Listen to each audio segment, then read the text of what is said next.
ओम विश्वानदेव सवितर्दुरितान् परासु यद्भद्रं तन्नयासु। ओम भद्रं कर्णेभिः शृणुयाम देवा भद्रं पश्येमाक्षभिर्यजत्राः श्रीरङ्गैस्तुष्टुवासस्तनुर्भिः विषेमहि देवहितं यदायुः। वेद प्रेमियों सुधी श्रोताओं, संप्रथम सब ऋग्वेद के अष्टम मंडल के 29वें सूक्त की व्याख्या में प्रवेश करने जा रहे हैं। इस सूक्त में 10 मंत्र हैं। सभी मंत्र द्विपदा विराट नामक छंद में निबद्ध हैं। मंत्र दृष्टा इस मन वैवस्वत और देवता विषय देवा है। इस सूक्त के प्रथम मंत्र का शीर्षक है चंद्रोदय। अब संबंधित मंत्र का सर्वप्रथम सस्वर पाठ हो जाए।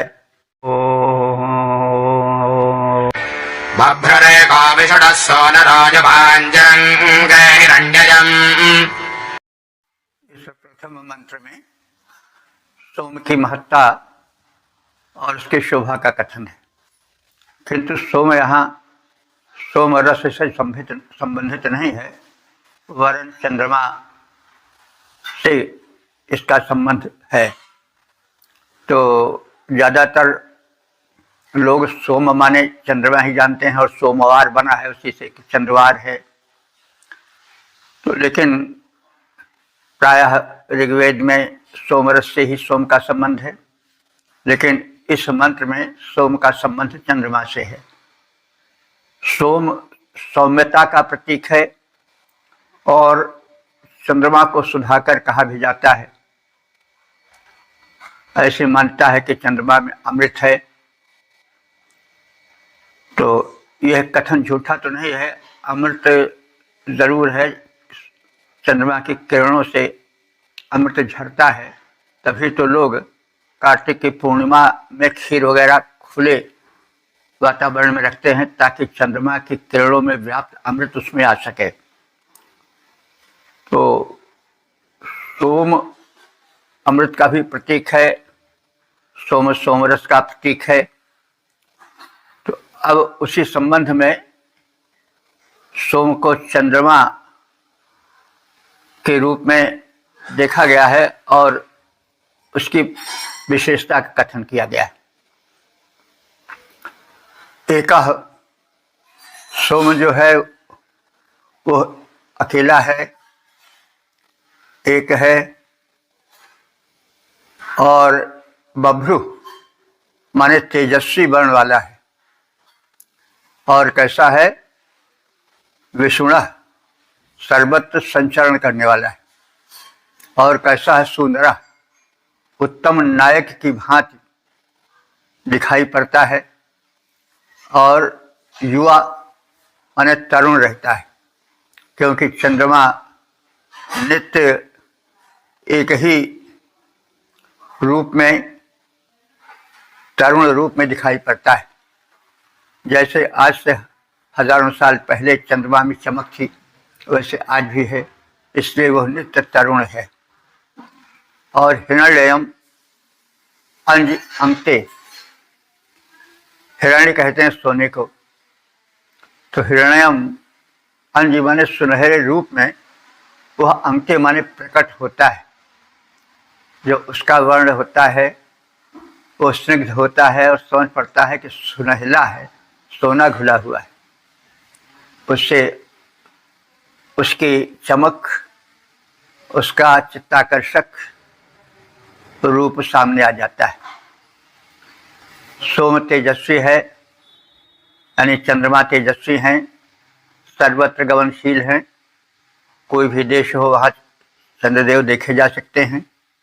वे श्रेष्ठ हैं, नित्य नवीन शोभा वाले हैं, रात्रि के नायक हैं। युवा रूप में स्वर्णिम कांत से मंडित रहते हैं और वे आकाश में प्रकट हो गए। उनकी शोभा अलौकिक प्रतीत हो रही।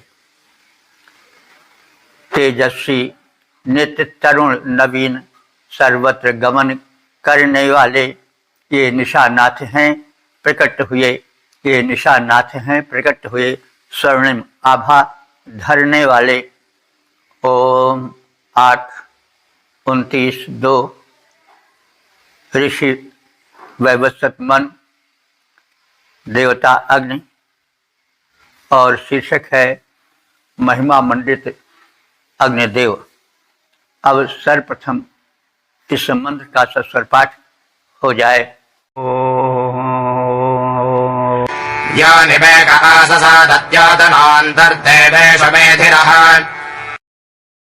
दूसरे मंत्र में विश्व देवा के अंतर्गत जो एक दूसरे देव अस्तुत्य हैं वे अग्निदेव हैं। तो एक दूसरे देव जो है वे अग्निदेव हैं।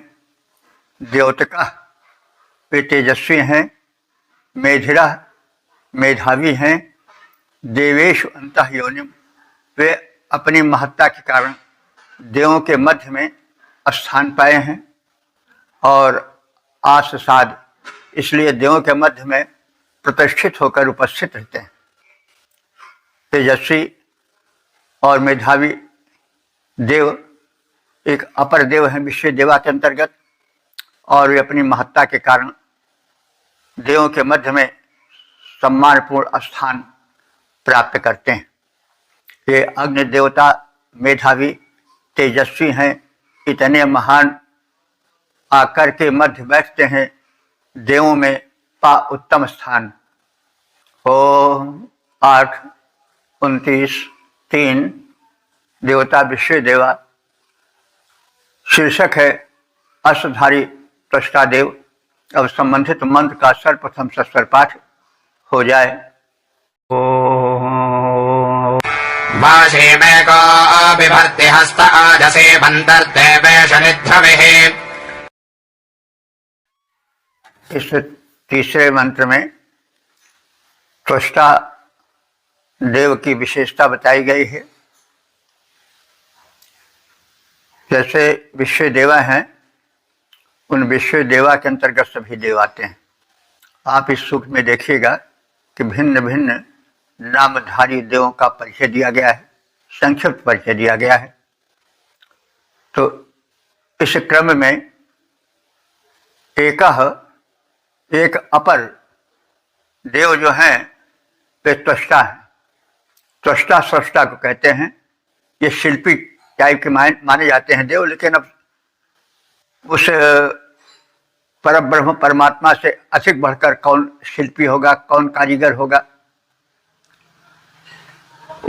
उसकी कारीगरी को कहने की आवश्यकता नहीं है। अजब है तेरी कारीगरी सरकार। तो त्वष्टा शिल्पी है, परमात्मा एक बहुत बड़ा शिल्पी है। उसने अपने शिल्प में किस प्रकार से फूल फल और किस प्रकार से तरह तरह के वृक्ष वनस्पतियां और तरह तरह के जीव जंतुओं को प्रकट किया है। तो अब इस प्रकटीकरण का, उसकी इस कला का वर्णन कहाँ तक किया जाए।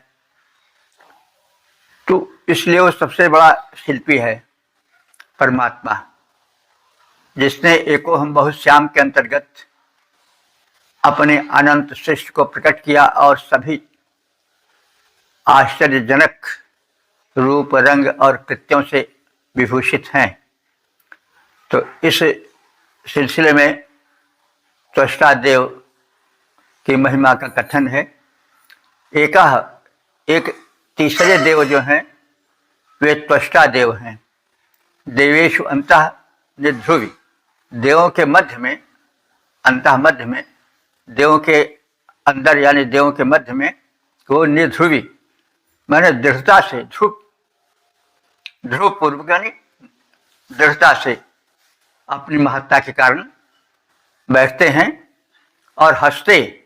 उनके हाथ में आयसी वाशिम लोहे का बना हुआ अस्त्र कुठार सुशोभित होता है, जिसको वे विभर्त माने धारण करते हैं। तो एक तीसरे देव त्वष्टा देव हैं। वे अपनी महत्ता के कारण सभी देवों के मध्य में बैठकर शोभा पाते हैं। उनके हाथ में लौह निर्मित अस्त्र कुठार सुशोभित होता है, जिसे वे धारण करते हैं। त्वष्टा देव सभी देवों के मध्य हुए आसीन फौल आदि हथियार कुठार को धारण करें प्रवीण। ओम 8, 29, 4 देवता विषय देवा शीर्षक है वज्रधर इंद्र। अब संबंधित मंत्र का सर्वप्रथम सस्वर पाठ हो जाए। वज्रमेको बिभर्ति हस्त आहितन्देन भद्राणि जिघ्नदे। चौथे मंत्र में एक अन्य देवता का कथन है और वे हैं इंद्रदेव, जो कि देवाधिदेव हैं, देवराज हैं। तो एक जो और चौथे देव हैं वे इंद्रदेव हैं। उनके हस्ते माने हाथ में आहितम माने धारण किया गया वज्रम, वज्र नाम का अस्त्र रहता है, जिसे वे विभर्ति विधिवत धारण करते हैं। तेन उस अस्त्र द्वारा वृत्राणि जिघ्नते, वृत्रासुर नाम के बलि राक्षस का वध करते हैं, संहार करते हैं। एक चौथे देवता देवराज इंद्र हैं, जो हाथ में वज्र धारण करते हैं और उसके प्रहार से वृत्रासुर नामक प्रबल असुर का संहार करते हैं। धारण करते वज्र हैं इंद्रदेव बलधाम, उसके द्वारा वृत्रासुर का करते काम तमाम। 8, 29, 5 देवता विषय देवा शीर्षक रुद्रदेव की महत्ता। अब संबंधित मंत्र का सर्वप्रथम सस्वर पाठ हो जाए। चिक्ममेको बिभर्ति हस्त आयुधं शजरुग्रोजलाशभेषजः। इस पांचवें मंत्र में परिचय क्रम में रुद्र देवता का कथन किया गया है। वे परिचय क्रम में पांचवें हैं। तो एक जो परिचय क्रम में पांचवा देव है, जिसे रुद्र कहा जाता है। रुद्र का अर्थ होता है रोदेति दुष्टान इति रुद्र, जो दुष्टों को रुला दे वह रुद्र है। लेकिन वह भेषज भी देता है, यह उसका एक अपर परिचय है। शायद जो वैद्यनाथ कहे जाते हैं, एक जो द्वादश लिंगों में हैं, तो शायद इसीलिए उनका नाम वैद्यनाथ पड़ा है और उसके नाम से एक औषधि का उपचार का केंद्र भी बना है।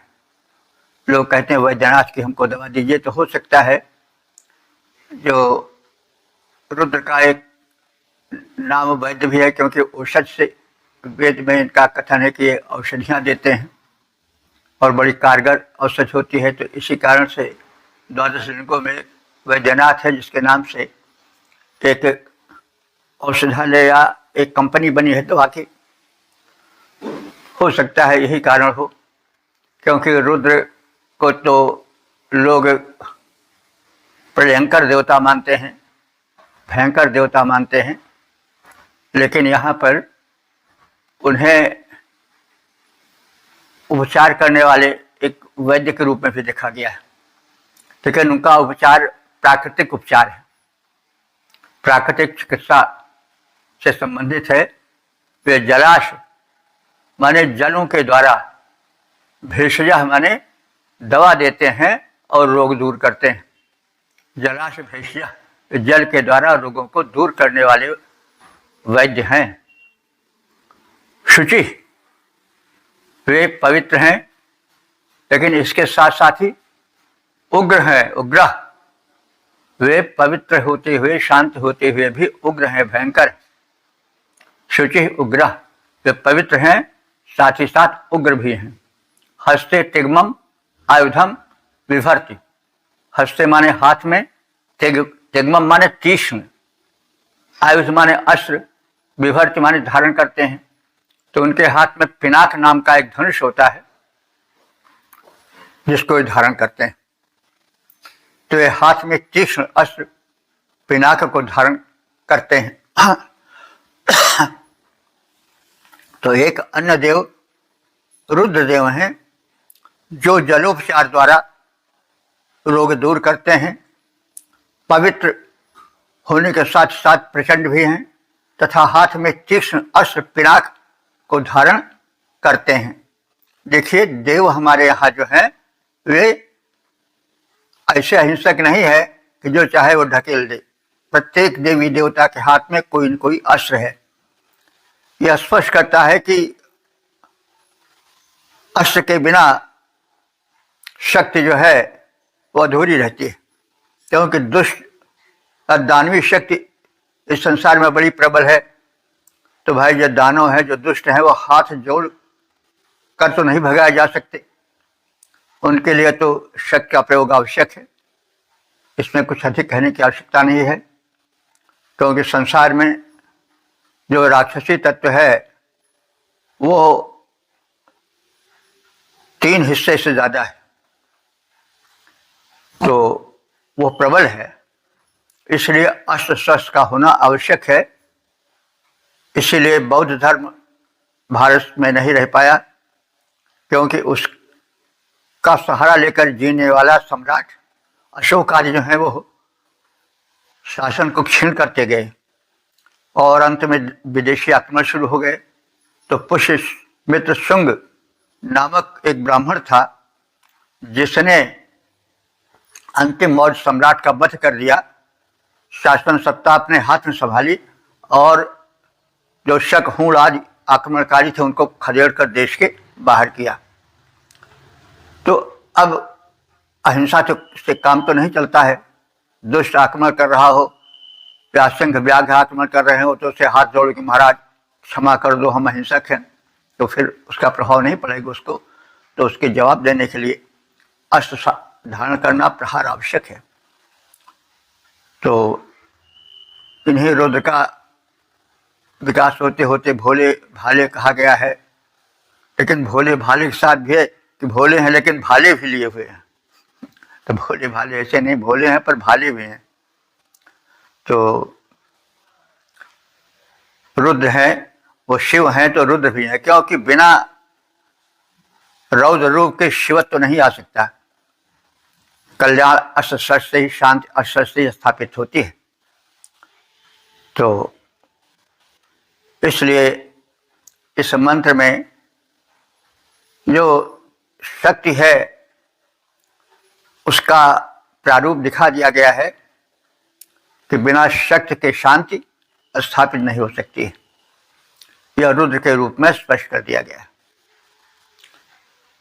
तो एक अन्य देव रुद्रदेव हैं जो जलोपचार द्वारा रोग दूर करते हैं।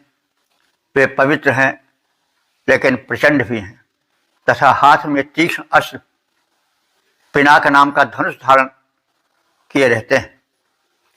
रुद्रदेव हैं रोग मिटाते जलोपचार के द्वारा। रुद्रदेव हैं रोग मिटाते जलोपचार के द्वारा। ये प्रबल पवित्र वीर कर में अस्त्रों को करते धारा। ओ 8:29:6 देवता विश्वदेवा शीर्षक है पूषा देव का आमंत्रण। अब संबंधित मंत्र का सर्वप्रथम सस्वर पाठ हो जाए। पथ एकः पेपाजतस्करो यथा एषवेदनिधीनाम्। इस छठे मंत्र में देवों के परिचय क्रम में छठे देव का नाम दिया गया है। वे हैं पूषा देव। तो एक जो छठा देव है वह पूषा देव है और वो पथा पीपाए, पथ को सुरक्षित करता है, पथ का पूर्ण ज्ञान रखता है। पथ दो भांति के होते हैं, एक सुमार्ग एक कुमार्ग।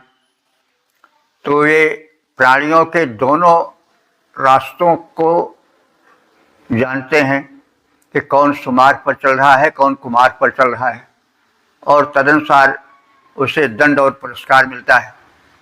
और वे इन दोनों मार्गों को भली भी जानते हैं। कैसे उपमा दी जा रही तस्करा यथा, जैसे तस्कर चोर यह जान लेता है कि किस स्थान पर धन है, उसमें वो निपुण होता है, तो वैसे ये कौन किस मार्ग पर चल रहा है, कुमार्ग पर है या सुमार्ग पर है, इसको विधिवत जान लेते हैं। कोई अगर धोखा दे करके चले कुमार्ग पर और बताओ कि हम बड़े सुमार्ग पर, बड़े अच्छे रास्ते पर चल रहे हैं, तो वो चकमा नहीं दे सकता है।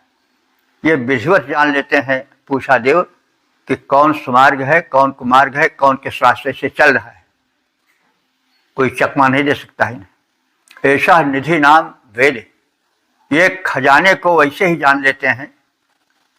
खजाने का मतलब हुआ पुण्य कर्म खजाना है, और पाप कर्म भी एक प्रकार से जानना भी एक साहस या एक नैपुण्य की अपेक्षा रखता है, इसलिए वो भी खजाने कहा जा सकता है। तो ये पाप पुण्य के खजाने को जान लेते हैं, वैसे जैसे चोर जान लेता है कहाँ पर धन गड़ा है। एक छठे देव हैं पूषा देव, जो पथ को, कुमार को, सुमार्ग को विधिवत जान लेते हैं और उस विज्ञापन को, उस ज्ञान को वे विधिवत सुरक्षित रखते हैं, जानकर उसका ज्ञान रखते हैं। कोई भटक नहीं हो सकती, भूल नहीं हो सकती इस क्रम में। वे उस ज्ञान को सूक्ष्मता से जान लेते हैं, कुशलता से जान लेते हैं, जैसे चोर गुप्त स्थान में रखे हुए खजाने को भी जान लेता है। पूषा ऐसे देव जिन्हें पथ की रक्षा का रहता ध्यान, चोर समान खजानों को वह भले गुप्त हो लेते जान। ओ 8, 29, 7 देवता विश्वदेवा शीर्षक है विष्णुदेव की महत्ता। अब संबंधित मंत्र का सर्वप्रथम सस्वर पाठ हो जाए। त्रीण्येक उरुगाजो विचक्रमे यत्र देवासो मदन्ते। इस 7वें मंत्र में विष्णुदेव की महत्ता का और उनके पराक्रम का कथन है। विष्णुदेव वैसे आदित्य मंडल के सदस्य हैं, उन्हें इंद्र का सहायक उपेंद्र रूप में कहा गया है, किंतु धीरे धीरे इंद्र की महिमा घटती गई और विष्णु की महिमा बढ़ती गई, वे प्रधान देवता हो गए। तो इस मंत्र में विष्णु का उत्कर्ष दिखाया गया है और यह अर्थ झांकता हुआ प्रतीत होता है कि विष्णु देव में बहु प्रशंसित हैं और उनका पराक्रम, उनका प्रसार सर्वाधिक है। यत्र देवासः मदन्ति, यत्र माने जहाँ, जिस लोक में देवगण आनंदित रहते हैं, तो 3 लोक हैं, मर्त्यलोक, पृथ्वीलोक है, अंतरिक्ष लोक और स्वर्गलोक। तो देवगण इन्हीं तीनों लोकों में रहते हैं। स्वर्गलोक में विशेष आनंदित रहते हैं। तो यत्र देवासः मदन्ति, जहाँ देव दिलोक में आनंदित होते हैं, मदन्ति माने आनंदित होते हैं।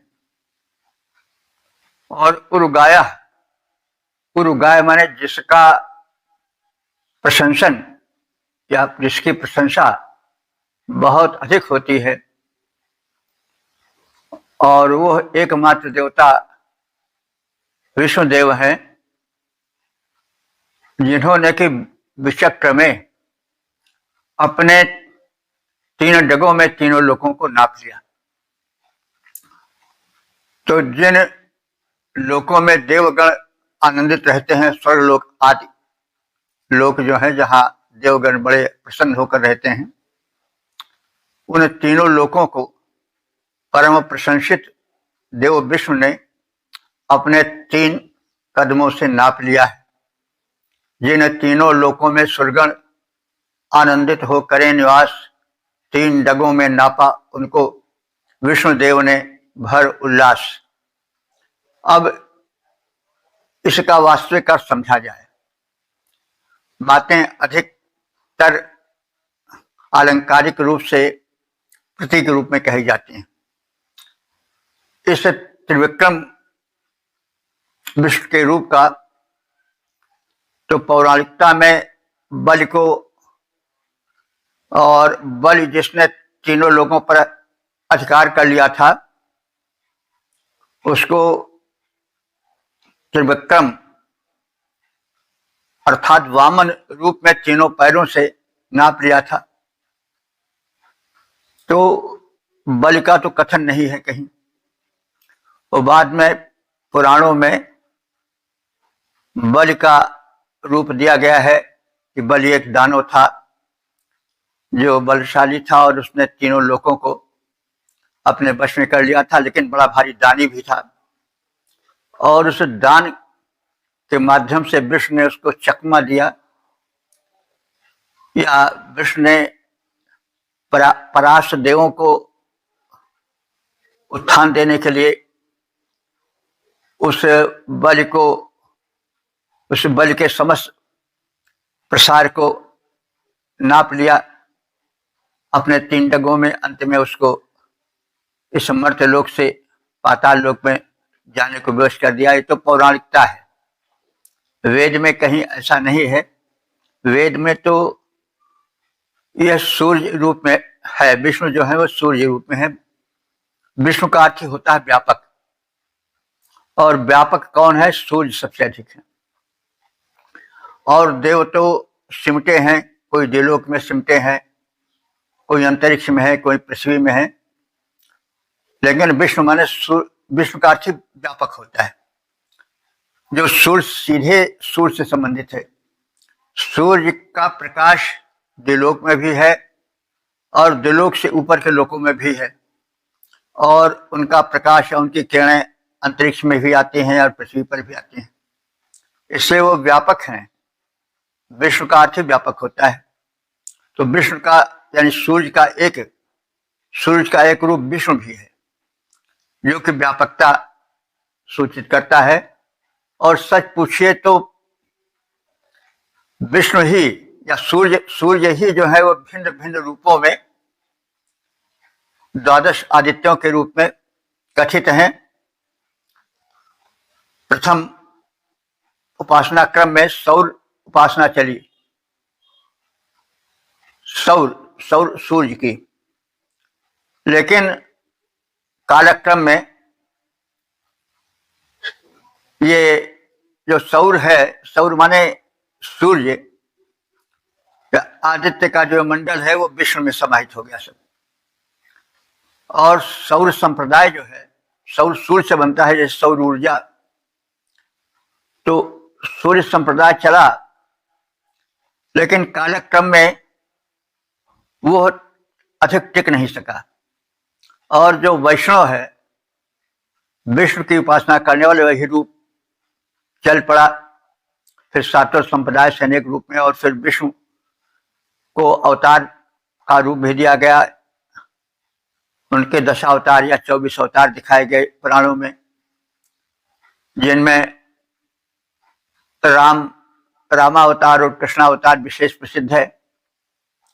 वे मनुष्यों के बीच में रह करके कहीं पुत्र रूप में, कहीं भाई रूप में, कहीं पराक्रमी रूप में राक्षसों या दुराचरण करने वाले असुर प्रकृतिक मनुष्यों के, अत्याचारियों के वध के लिए शक्ति प्रदर्शन करते हैं। उनका चक्र भी गोल गोल है। वो चक्र जो है वही सूर्य का एक रूप है, क्योंकि सूर्य का गोला जो है गोल गोल रहता है, उससे किरणें तमाम निकलती रहती हैं। तो जो चक्र है सुदर्शन चक्र, वो उसी सूर्य के घेरे से संबंधित है। और सुदर्शन चक्र में छोटी छोटी किरणें भी दिखाई पड़ती हैं। तो सौर मंडल का वो एक दृश्य है। तो ऊर्जा का सर्वाधिक रूप है ही, तो सूर्य के प्रहार को कौन सह सकता है। बहरहाल ये सब देवक्रम में, विकास क्रम में ये जुड़ते गए, चलते गए, और वैदिक धर्म ही अपने भिन्न भिन्न रूप धारण करके सनातन धर्म का एक धुरी रूप बन गया। तो यहाँ तो न सुदर्शन चक्र का नाम है,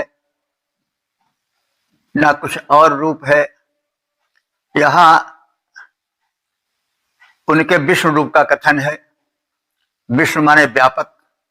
तो जितने देव हैं, वायुदेव, पृथ्वी, जलद यानी पर्जन्य, इन सबका, बल्कि अग्नि का भी, इन सबका एक संक्षिप्त प्रचार प्रसार देखा जाता है। तमाम ऐसे ग्रह उपग्रह हैं जहां वायु है ही नहीं, जल है ही नहीं, पर्जन्य है ही नहीं, लेकिन सूर्य तो सर्वत्र हैं।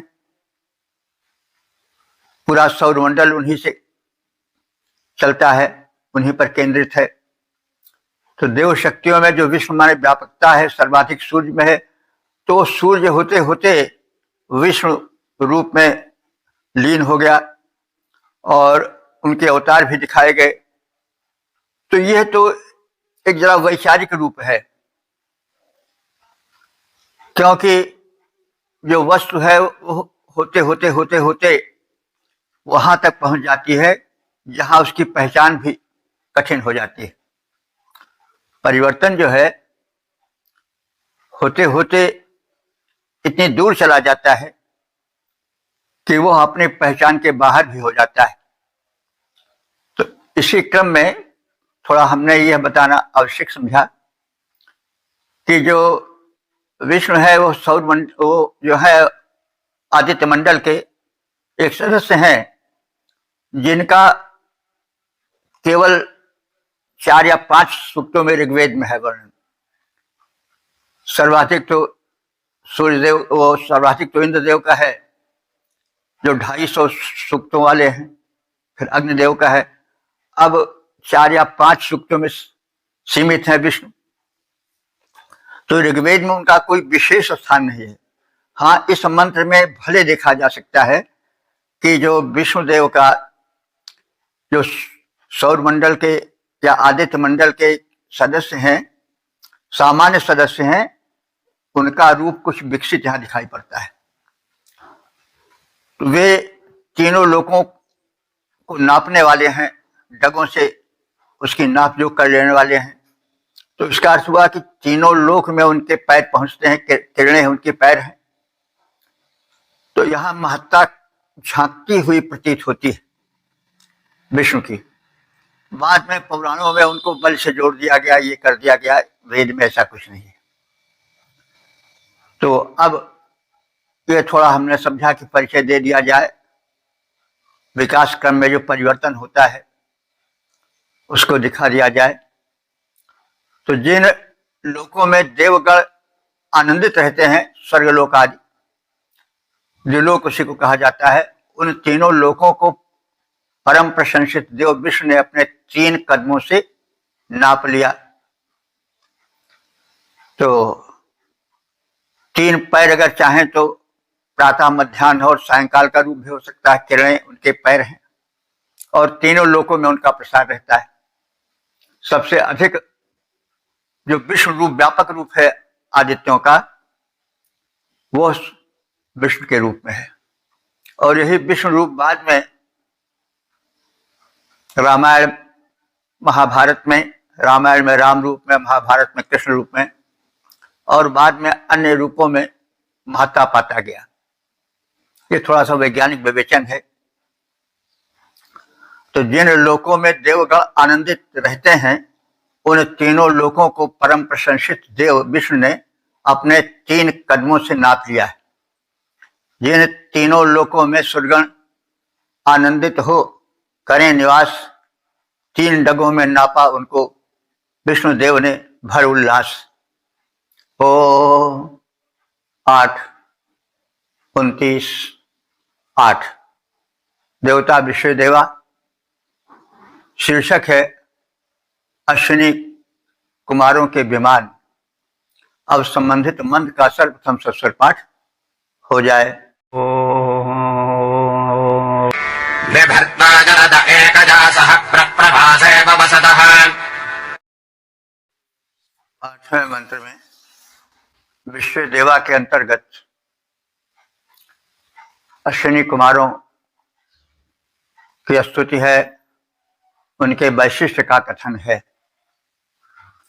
अश्विनी कुमार के विषय में व्यापक रूप से कहा जा चुका है पिछले सूक्तों में, इसलिए हम यहाँ बहुत अधिक प्रकाश उनके कृत्यों पर नहीं डालेंगे।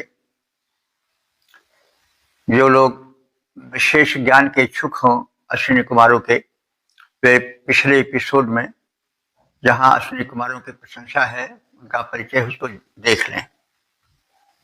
तो ये अश्विनी कुमार द्वा माने दो हैं और ये एक ही रथ पर चलते हैं। ये देव भिषज हैं और इनका विमान बड़ा तीव्रगामी है। कैसा? जैसे विभी माने जैसे पक्षी आकाश में विचरण करते हैं, वैसे इनके जो रथ हैं, या रथ है कहिए, क्योंकि इनका एक ही रथ है जिस पर दोनों साथ साथ चलते हैं। रथ एक है और दोनों एक ही रथ पर चलते हैं और इस प्रकार से मिले हुए हैं जैसे एक शरीर में दो तत्व रह रहे हों। इसके विषय में बहुत पीछे कहा गया है, इसलिए हम अधिक और नहीं कह रहे हैं। तो उनका रथ जो है बड़ा तीव्रगामी है। ये देव भिषज हैं। वैद्यों डॉक्टरों का जो वाहन है वो तीव्र होना ही चाहिए। और एम्बुलेंस अगर मंदगामी हुई तो फिर रोगी की सांस टूट जाएगी, तब लाभ ही क्या उससे। तो इनका एम्बुलेंस बहुत तीव्रगामी है। जो इनका रथ है वो पक्षियों की भांति तीव्रगामी है और सर्वत्र संचार करता रहता है। प्रवासा इव, प्रवासी की भांति ये दोनों जाने के लिए एक ही रथ पर समान गति से विचरण करते हैं। तो प्रवासी जो हैं, दूर देश में जाने वाले जो हैं, वे एक ही गाड़ी पर या एक ही यान पर बैठकर जाते हैं। दूर जाना है तो उस समय वे एक ही रथ पर जाएंगे। प्रवासी माने दूसरे देश में जाने वाला। तो जब लंबी यात्रा होती है तो लोग एक गाड़ी पर, एक वायुयान पर बैठकर जाते हैं। उनके अपने साधन हैं, यान हैं जो तीव्रगामी होते हैं। पक्षी जैसे आकाश में तीव्र गति से चलते हैं, वैसे उनके रथ तीनों लोकों में तीव्र गति से गमन करते हैं। और वो एक ही यान में बैठकर चलते हैं, यह सब तो बताया गया है। और ऐसे प्रवसतः माने प्रवासी के समान सर्वत्र गमन करते रहते हैं। ये चारों ओर जाते रहते हैं जहां इनकी आवश्यकता होती है।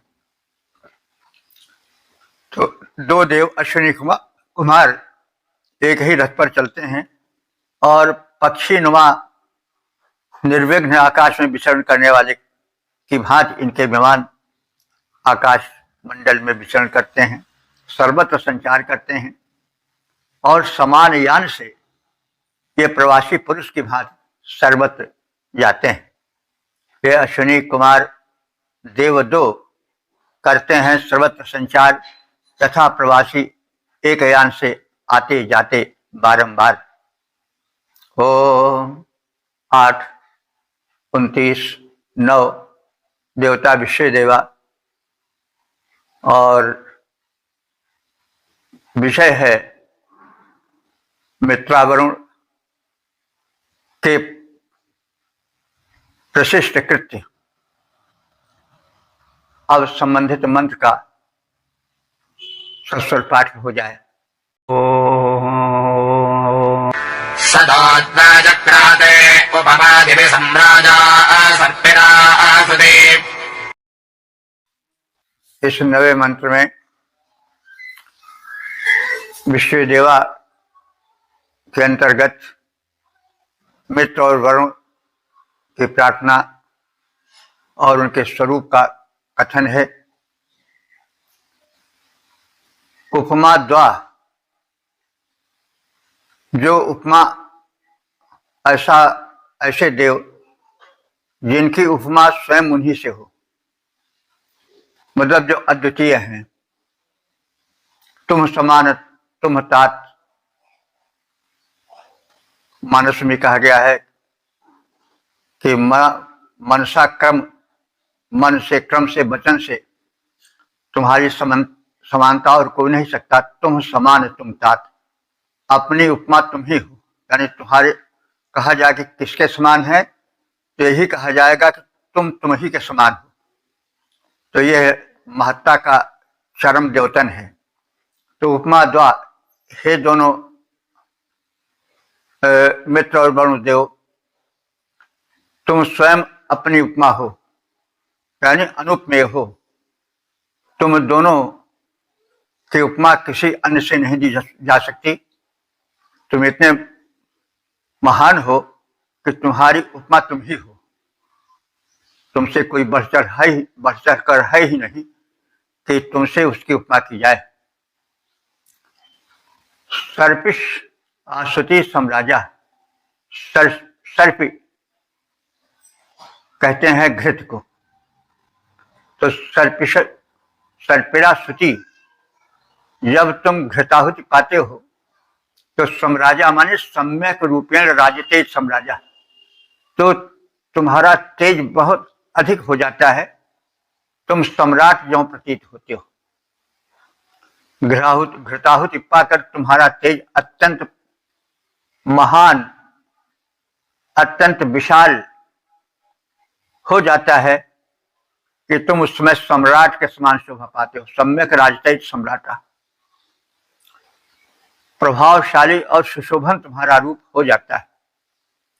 दिव्य सदह चक्राते, तुम द्विलोक में स्थान बनाते हो अपनी महिमा के कारण और वहां निवास करते हो।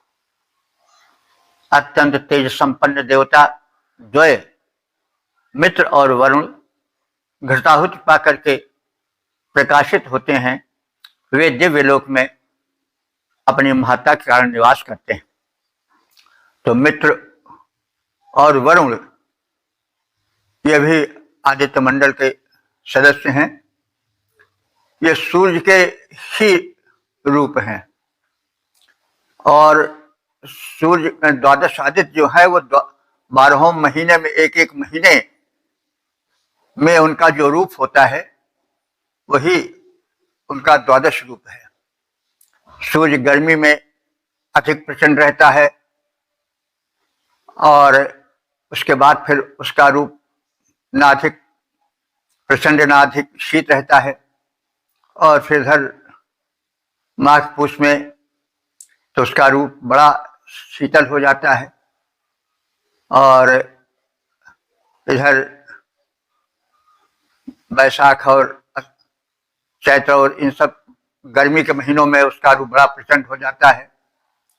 तो सूर्य 12 मतलब राशियों पर, मतलब या नक्षत्रों पर 27 नक्षत्र होते हैं और जो है वो ग्रह भी होते हैं।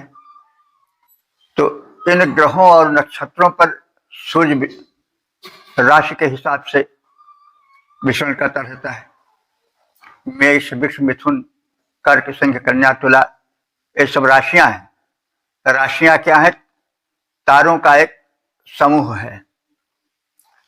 उसी को मेष वृष मिथुन कर दिया जाता है। कुछ आकार वैसा ही बन जाता होगा तो उसको ऐसे ही नाम कर दिया गया है। इन राशियों पर 12 राशियों पर सूर्य का जो क्रम है, कभी अधिक प्रकाशित कभी अल्प प्रकाशित, वो चलता रहता है। और सूर्य के हिसाब से ऋतुएं बनती रहती हैं। 27 नक्षत्र भी होते हैं, वे भी एक आकार लेते हैं, उन पर भी सूर्य जो है अपने प्रकाश डालता है। इस प्रकार से सूर्य के अनेक रूप बनते जाते हैं। तो उसी में यह मित्र वरुण सूर्य का ही एक रूप है। मित्र जब वो मित्र की भांति आकाश में एक अपना प्रारूप दिखाता है, मध्यम रूप में वृश्चिराज करता है, क्योंकि दिन रात वृश्चिराज सब सूर्य के कारण होते हैं। तो ये जो दो तेजस्वी देव हैं, मित्र और वरुण, ये साथ ही साथ प्राय अस्तित्व होते हैं। अधिकांश मित्र और वरुण की जो प्रार्थनाएं ऋग्वेद में है वो एक साथ हुई है। कुछ ऐसे स्थल भी है जहां अलग अलग हुई है, लेकिन अधिकांशतः वो साथ ही साथ मित्रा वरुण इस प्रकार से प्रार्थित हुए हैं। तो उपमा द्वा, वही तुम दोनों अपनी उपमा स्वयं हो, और सर्प स्तुति और सर्षिप यानी घृत आहुत से तुम अत्यधिक प्रदीप्त हो जाते हो। उस समय तुम्हारी शोभा सम्राट तुल्य हो जाती है, प्रभावशाली और सुशोभन बन जाते हो। दिव्य सदा चक्राते द्विलोक में तुम अपनी महत्ता के कारण स्थान बनाते हो, वहां निवास करते हो। अत्यंत तेज संपन्न देवताद्वय मित्र और वरुण घृताहुत प्राप्त करके प्रकाशित होते हैं, वे दिव्य लोक में निवास करते हैं। यह उनकी महत्ता का प्रतीक है। अत्यंत तेज संपन्न मित्र और वरुण देव छवि पाते, अत्यंत तेज संपन्न मित्र और वरुण देव छवि पाते, दिव्य लोक में रहते, दोनों शोभा अधिक बढ़ाते। ओ 8, 29, 10 देवता विश्व देवा शीर्षक विद्वान कृत सामगान का प्रभाव। अब संबंधित मंत्र का सर्वप्रथम सस्वर पाठ हो जाए।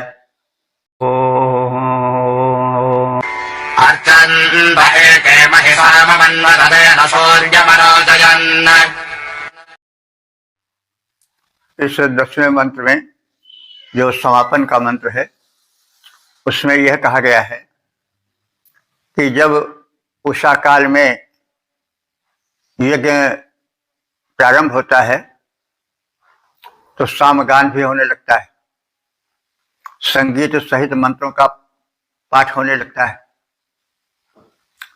और सूर्य देव उदित होते हैं, उनकी दीप्ति बढ़ने लगती है। इस कथन में थोड़ी अलंकारिकता भी आ गई है कि उस सामगान से सूर्य प्रकट हुए हैं, लेकिन सीधा अर्थ है कि उषा काल में यज्ञ प्रारंभ हो गया, फिर सूर्योदय हुआ तो सामगान से सूर्य प्रकट हो गए। यह कथन आलंकारिक है, यानी सूर्यदेव उदित हुए, फिर वे धीरे धीरे बढ़ने लगे और उनका प्रकाश बढ़ता गया। एके महि साम मन्नत, कुछ ज्ञानी व्यापक रूप से सामगान करते हैं। उद्गाता, सामगान के गायक को उद्गाता कहा जाता है। तो देवों का आवाहन होता है, फिर उन्हें आहुति या उनका भोज्य पदार्थ दिया जाता है, फिर सामगान प्रारंभ होता है। जैसे कोई विशिष्ट व्यक्ति आवे तो संगीत का रंगारंग कार्यक्रम भी चलता है। किसी महान को हम बुलाते हैं तो पहले उसका स्वागत सत्कार करते हैं, फिर उसके बाद रंगारंग कुछ कार्यक्रम हो जाता है मनोरंजन का। तो ऐसे ही समझिए, वेद मंत्रों द्वारा देवों का आवाहन किया जाता है। आवाहन के बाद जो अध्वर्यु नाम का पुरोधा है वो आहुतियां देता है, वही उनका भोजन है। उसके पश्चात उद्गाता नाम का जो पुरोहित होता है वो सस्वर सामगान का पाठ करता है। तो इस प्रकार से सूर्योदय के पूर्व प्रारंभ होने वाले यज्ञ के साथ ही साथ सूर्योदय होने लगता है। सूर्य ऊपर बढ़ते जाते हैं, उनका प्रकाश तीव्र होता जाता है। कुछ ऐसी ही बातें इस मंत्र में स्पष्ट होती हैं कि एके महि साम मन्वत, यानी कुछ ज्ञानी पुरुषों ने गायकों ने व्यापक रूप से सामगान किया। अर्चनता और देवों के पूजन क्रम में उनका व्यापक रूप से महिमा मंडन किया गया। तेन उसके द्वारा सूर्यम अरोचयत, सूर्य को प्रकट किया गया, सुदीप्त किया गया, अर्थात सूर्य अधिकाधिक तेजपूर्ण होकर प्रकाशित होने लगा। ज्ञानियों ने व्यापक रूप से सामगान द्वारा देवार्चन किया और सूर्य को प्रकट किया, अर्थात सम्यक रूपेण सूर्य में दीप्ति आने लगी, वे प्रबल दीप्तिमान बनने लगे, गगनयान पर चढ़ने लगे, ऊर्ध्वगमन होने लगा। किया ज्ञानियों ने देवार्चन व्यापक सामगान के द्वारा सूर्य देव को प्रकट किया, हो गया प्रकाशित भूतल सारा। सूर्योदय के पूर्व यज्ञ प्रारंभ हुआ, सामगान होता रहा और सूर्योदय होने से धीरे धीरे प्रकाश प्रगाढ़ होकर बढ़ता गया और सूर्य गगन मंडल पर ऊर्ध्वगमन करने लगे। तो यह भाव है। इस प्रकार से हम सब इस 29वें सूक्त के 10 मंत्रों के संक्षिप्त व्याख्या से परिचय प्राप्त किया। अब तक ले जितने मंत्र व्याख्यायित हो चुके हैं उनकी संख्या हो चुकी है 6666। यह भगवत कृपा है, वेद भगवान की दया है। और इस सूक्त के देवता विश्व देवा हैं। जैसा आप सब जानते हैं, विश्व देवा के अंतर्गत समस्त देवमंडल आ जाता है। इसमें चंद्र देवता, सूर्य देवता, अग्नि देवता, विष्णु देवता और मित्र वरुण आदि देवताओं का, अश्विनी कुमारों का जो है वह गुणगान किया गया है, प्रार्थना की गई है, उनका वैशिष्ट कथन किया गया है, उनमें संचित शक्तियों का प्रकटीकरण किया गया है। वे मानव कल्याण करने वाले हैं और उनका स्तवन किया गया है। वास्तव में यह जो विधाता की सृष्टि चल रही है वो देव शक्तियों से चल रही है। तो देव शक्तियों को प्रसन्न करना चाहिए। देव शक्तियाँ क्या हैं? ये सूर्य देवता है, चंद्र देवता है, ये उन आदित्य के विविध रूप हैं और सूर्य ही से यह भूमंडल जीवन पाता है। तो इस प्रकार से संबंधित देवों की प्रार्थना की गई है। और जैसा हम जानते हैं, ऋग्वेद के जो देवता हैं वे प्रकृति के ही देवता हैं जो प्रत्यक्ष हैं, काल्पनिक नहीं है। और उनके साथ हम श्रद्धा नहीं जोड़ पाते हैं, जिसका कुपरिणाम होता है प्रदूषण। और ये थोड़ा कुछ आश्चर्य में डालने वाला या वास्तविकता से संबंधित तथ्य है कि हम मंदिरों मस्जिदों में देखा जाए सूक्ष्म रूप से तो जो उसके देव हैं वे काल्पनिक हैं, लेकिन उसके साथ श्रद्धा का मेल हो जाता है तो उसका फल मिलता भी लोगों को है। अब इधर वैदिक देवता जो है वे प्रत्यक्ष देवता हैं। भिन्न भिन्न शक्तियों में जो परमात्मा की शक्ति है वो बिखरी हुई है, पवन के रूप में, पृथ्वी के रूप में, अंतरिक्ष के रूप में, सूर्य आदि के रूप में। तो है वे प्रत्यक्ष, लेकिन उनमें श्रद्धा नहीं जुड़ पाती है उस प्रकार से, इसीलिए प्रदूषण फैलता है। नदी हम प्रदूषित करते हैं, वायु प्रदूषित करते हैं, पृथ्वी प्रदूषित करते हैं, अंतरिक्ष प्रदूषित करते हैं, तो उसका कुपरिणाम हम भोगते हैं। तो यह एकांगी दृष्टिकोण चलता है, इसीलिए तमाम कष्ट हैं। तो आप सब स्वयं विचार करें और हमारी प्रार्थना भी है कि ये जो प्रत्यक्ष देवता हैं, का की अनादर करने से और उपेक्षा करने से का हम जो फल है वो प्रत्यक्ष देख रहे हैं, दुष्परिणाम देख रहे हैं। तो इन देवों में श्रद्धा डाल दिया जाए तो बहुत कुछ कल्याण विश्व का हो जाएगा। इसलिए वेद मंत्रों का ज्ञान, उनका अध्ययन, प्रचार प्रसार कितना आवश्यक है कहने की आवश्यकता नहीं है। तो हम सब वेद प्रचार प्रसार में लगें। हम सब एक अलग प्रयत्न कर रहे हैं, लेकिन आप सबकी तरफ से बृहद प्रयत्न हो और वेद विषयक रुचि जागृत किया जाए। श्रोताओं, संप्रति हम सब ऋग्वेद के अष्टम मंडल के 30वें सूक्त की व्याख्या में प्रवेश करने जा रहे हैं। इस सूक्त में 4 मंत्र हैं। मंत्र दशा ऋषि, वैवस्वत मन, देवता विषय देवा, छंद गायत्री है। प्रथम मंत्र का शीर्षक है देवों की महत्ता। अब संबंधित मंत्र का सर्वप्रथम सस्वर पाठ हो जाए। नहि भा अस्त्यद्भगो देवाः सोनकुमारकः विश्वे सदा महान्त इदम्। समस्त देवगण प्रबुद्ध हैं, उनमें कोई न बच्चे जैसा स्वभाव वाला है, न शिशु है और न कुमार ही है। सभी प्रौढ़ हैं, सभी पूर्ण ज्ञानी हैं। देवासः, हे समग्र देव, वह तुम में से कोई देव अर्भका नहीं। अर्भक कहते हैं शिशु। शिशु में जो है वह अबोधता होती है, तो तुम में से कोई अबोध शिशु नहीं है। यानी सब पूर्ण ज्ञानी है, सबकी प्रज्ञा पुष्ट है। न ही कुमार का, न तो कोई कुमार ही है, किशोर जैसा उच्छृंखल ही है, अनुशासनहीन है। सब पूर्ण समझदार, शांत और अनुशासित देव हैं। विशेष सतः महानता सभी देव ज्ञानी और महान हैं।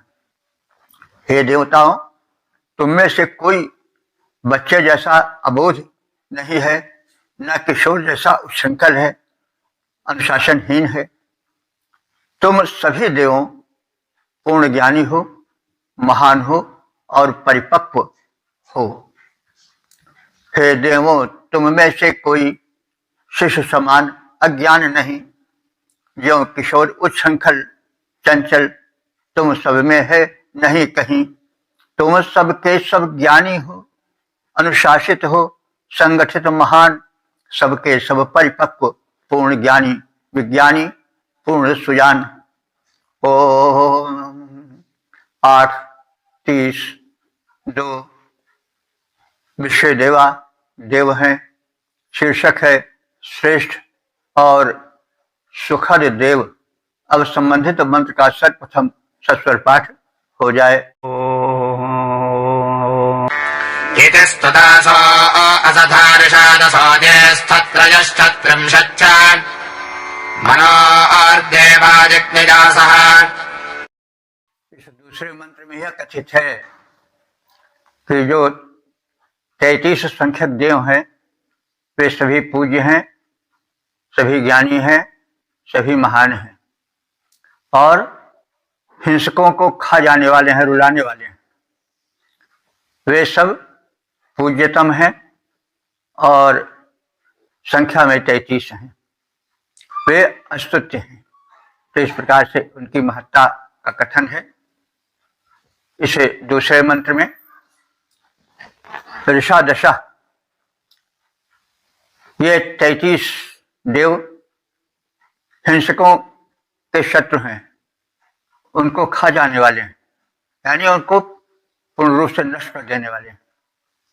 मनोह यज्ञासा देवा, मनोह माने मन द्वारा, राजर्ष मन द्वारा अथवा उनकी परंपरा में चलने वाले मनुष्यों द्वारा। यज्ञासा माने पूज्य हैं। ये माने जो 63 जो 30 और 3 अर्थात संख्या में 33 हैं।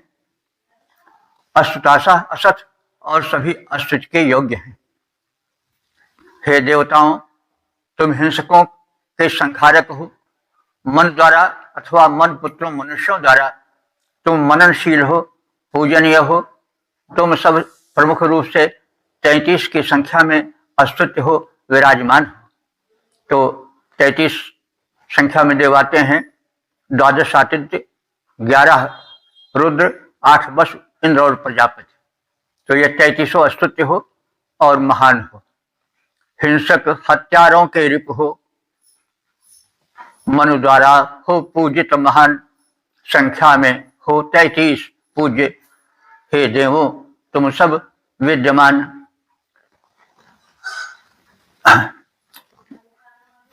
8:33 देवता विश्व देवा। शीर्षक सतपथ गमन हेतु प्रार्थना। अब संबंधित मंत्र का सर्वप्रथम सस्वर पाठ हो जाए। तेनस्ताद्वन्दे एव तत उनो अधिवोचतान् मानः पथः पित्र्यान् मानवादधिदोरन्नैष्टपदावताः। तीसरे मंत्र में मानवीय गुणों को अपनाने हेतु देव शक्तियों से प्रार्थना है। हम सब सतपथगामी हों, हम सब देवतुल्य जीवन बिताएं, कुपथ पर पद न रखें। इस प्रकार से समग्र मानवीय गुणों का हम सब में समावेश हो, ऐसी प्रार्थना है। ते माने वे सब देव नह त्राध्वम हमारी रक्षा करें। ते अवत वे समग्र देव हमें बचाएं, हमारी रक्षा करें। अवत माने रक्षा करना, बचाना। ते न अधिवोचत, ते माने वे समग्र देव, न माने हम सबको अधिवोचत माने उपदेश दें, उपदेश पूर्ण वचन कहें। और पित्र्यात् मानवात् पथः, पित्र्यात् माने पालन पोषण करने वाले कल्याणमय पथ को दिखावें। परावतः दूरम मानष्ट, और परावतः माने दूसरी तरफ, यानी अकल्याण कुमार्ग पर हमें मान नष्ट न जाने दें, यानी हम सन्मार्ग पर चलने वाले बने। यदि कहीं हमसे बुरा रास्ता हो, यानी हम कहीं बुरा रास्ता पकड़ने पर चल रहे हो, तो हमें तत्काल रोकें और हमें सतपथ से दूर मत रखें। परावतः दूर मानष्ट, हमें परावतः माने अकल्याणकारी, जो पथ सतपथ से दूर जाता है उस दूसरी तरफ हमें यह समग्र देव मत ले जाएं।